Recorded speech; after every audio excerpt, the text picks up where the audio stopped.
Komedian Sule enggan banyak bicara saat disinggung mengenai putusan Pengadilan Tinggi Agama PTA Bandung yang mengabulkan permohonan banding Teddy Pardiana.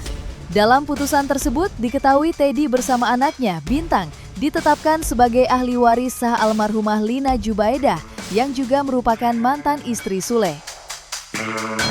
Dengan dikabulkannya putusan banding tersebut, maka putusan Pengadilan Agama Bandung yang menolak permohonan Teddy kini batal demi hukum.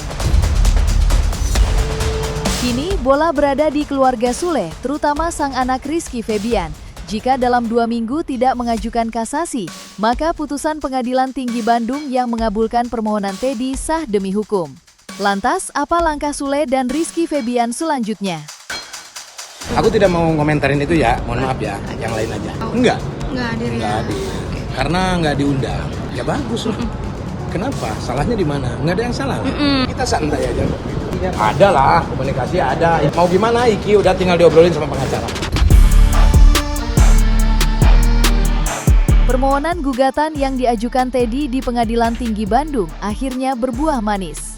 Dengan dikabulkan permohonan tersebut, maka Teddy dan sang anak Bintang sah sebagai ahli waris mendiang istrinya Jubaidah. Polemik pengetapan ahli waris menidang Jubaidah sempat mengundang polemik usai Sule dan anak-anaknya mempermasalahkan langkah Teddy yang menurutnya tidak mempunyai itikat baik. Isu adanya klaim warisan sempat ramai menjadi perbincangan. Menanggapi isu tersebut, kuasa hukum Teddy, Wati Trisnawati membantah tegas. Lantas, apa arti dikabulkannya permohonan Teddy mengenai ahli waris yang dikabulkan Pengadilan Tinggi Bandung? Itu dijadikan pertimbangan oleh majelis hakim tingkat banding juga bahwa dengan adanya produk penetapan tersebut sehingga bahwa ini sangat urgent ya, harus segera dikeluarkan penetapan ahli waris karena jangan sampai nanti di kemudian hari ada lagi produk-produk yang seperti itu gitu Pak. Nah ini kita ya alhamdulillah masih tingkat banding sih Pak, cuman kan istilahnya dengan adanya putusan yang baik seperti ini ya kita istilahnya optimis ya, mudah-mudahan tingkat kasasi pun kalau memang dia ada upaya hukum ya istilahnya tetap bawakan Teddy dan Bintang sebagai ahli waris. Ya, jadi yang kami ajukan itu adalah hanya penetapan permohonan ahli waris. Jadi siapa saja yang sah menjadi ahli waris dari almarhum itu aja. Kalau informasinya dari Kang Teddy, kita tidak akan mengajukan gugatan waris, Mbak. Jadi cukup dengan ditetapkan bahwa dia menjadi ahli waris pun sudah istilahnya kita sudah cukup lah ditetapkan sebagai ahli waris. Jadi tidak ada rencana ke depan untuk mengajukan gugatan terkait objeknya. Karena ini kan kalau kasasi itu kan dikasih tenggang waktu selama 2 minggu ya. Jadi terhitung itu dari pemberitahuan dari Pengadilan Tinggi Agama itu kan tanggal 22 Juli. Nah nanti jatuh temponya itu pada tanggal 4 Agustus. Ya, jadi kalau tanggal 4 Agustus ya tidak mengajukan kasasi, berarti kan perkaranya ingkrah tuh, berkekuatan hukum tetap. Tapi kalau mengajukan upaya hukum kasasi, ya pasti akan berproses lagi, kurang lebih 1 tahun lah Mbak putusannya. Ya, kalau terakhir sih hanya saya pemberitahuan terkait putusan yang kemarin. Jadi saya sampaikan bahwa alhamdulillah ya Pak Teddy ini putusannya kita dikabulkan itu aja. Ya dia syukur alhamdulillah sih kalau memang ya ada istilahnya ada putusan yang terbaik gitu ya. Itu aja sih. Kalau lihat dari ininya mungkin dia juga masih ini Mbak, soalnya kan ya kondisinya kalau dilihat ya inilah gitu kan, dia seadanya kalau untuk bahasa nafkah ya gitu kan. Ya dia tapi kan lebih ke istilahnya ke yang penting anaknya aja gitu kan ya, bisa inilah untuk Bintang sendiri ya, bisa istilahnya bisa hidup layak gitu. Konflik panas yang tak kunjung reda antara Teddy dengan Sule tidak hanya soal penetapan ahli waris, lebih dari itu mengenai harta peninggalan almarhumah Jubaidah yang santer disebut-sebut dihabiskan oleh Teddy. Menanggapi tudingan tersebut, pihak Teddy melalui kuasa hukumnya akhirnya buka suara. Bagi Teddy, apa yang dituduhkan Sule menurutnya tidak berdasar dan mengada-ngada.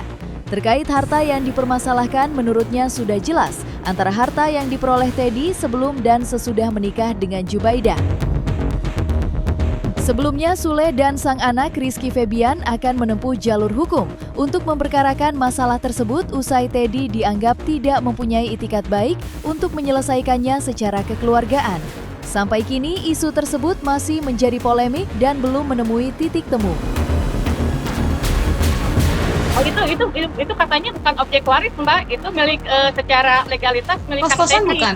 Iya, milik Kang Teddy. Kalau dari perjanjian jual beli itu kan dibeli sebelum menikah ya dengan almarhum. Itu ada buktinya. Kos-kosan itu adalah Kang Teddy yang sebagai pemilik waktu itu. Ya makanya kan kembali lagi konteks awal yang kami ajukan itu kan bukan kepada objek waris. Nah ini yang disalah pahami oleh Kang Sule ya, bahwa konteks kami mengajukan itu kan hanya penetapan ahli waris, bukan ke objek waris gitu kan. Nah ini yang harus diluruskan gitu kan ya.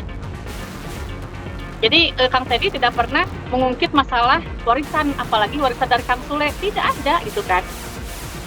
Dari almarhum pun tidak istilahnya tidak menuntut dari almarhum kalaupun ada gitu. Kalau saya akan tetap memperkarakan. Kalau saya ya, tapi yang wajib melapor itu kan Iki. Gitu. Ya. Nanti kita lihat nanti aja lah. Biar masalah dia cepat selesai gitu. Ya, Iki tetap mau memperkarakan itu, bukan memperkarakan masalahnya, akan tetapi menanyakan haknya. Kembali lagi saya tegaskan di sini, silahkan kalau memang ada titipan atau memang ada aset yang memang diduga dipakai atau dipergunakan oleh Teddy, silahkan buktikan. Janganlah terus di media, janganlah sampai bikin rame, bikin gaduh di media. Ya silahkan buktikan dengan upaya hukum gitu. Ada saksi, ada bukti, ya. Nanti misalkan ada, pasti polisi juga akan mencari semuanya.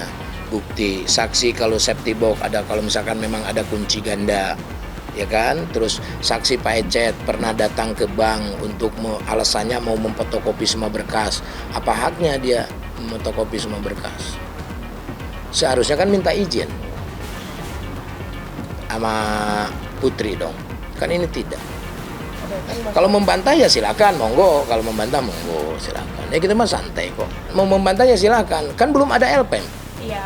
Iya dong, logikanya begitu. Kalau udah ada LP, baru mau membantah juga nggak apa-apa. Ya kan, intinya jangan merasa bahwa tidak ada bukti dan sudah mediasi ini beres. Ini belum beres. Satu-satu dulu ya Kang ya. Kan harus maksudnya ya kita berjalan dengan santai aja dulu.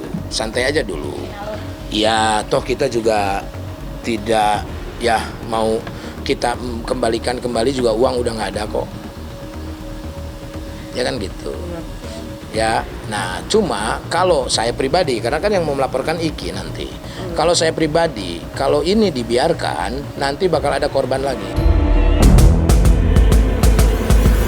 Sementara itu, kuasa hukum Teddy Pardiana, Wati Trisnawati, tidak hanya membantah soal tudingan jika kliennya menuntut harta warisan mendiang istrinya, Lina Jubaidah, tetapi juga membantah soal isu penitipan Bintang pada bekas sopir pribadi Lina Jubaidah.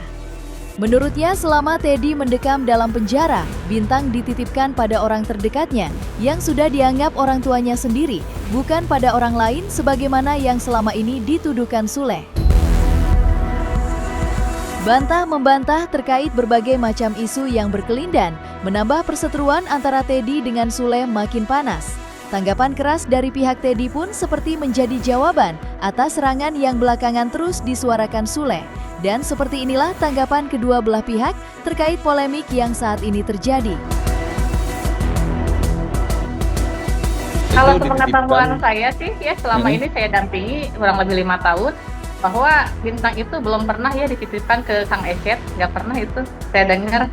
Jadi kalau Bintang bahkan pada saat Kang Teddy di dalam tahanan itu Bintang itu hanya dititipkan di Bu Haji yang di Cianjur atau di mana ya, tidak pernah Bintang dititipkan kepada pihak lain.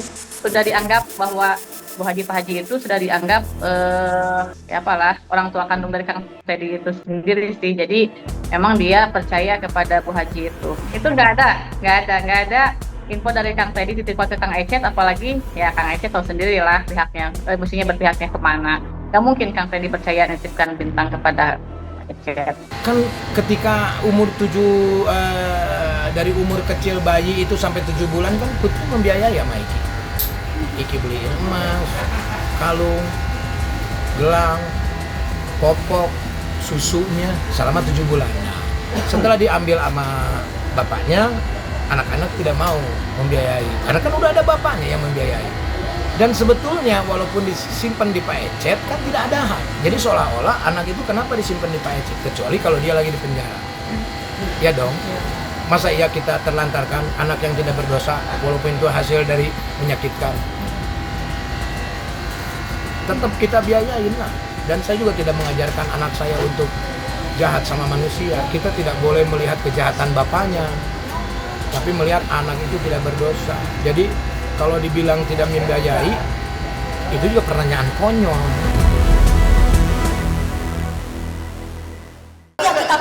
Pasti kita pengen ekspresi. Mengedepankan estetika.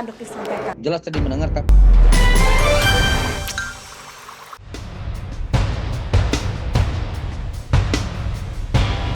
Dan jangan lupa untuk like, subscribe dan juga share channel YouTube Cumi Cumi.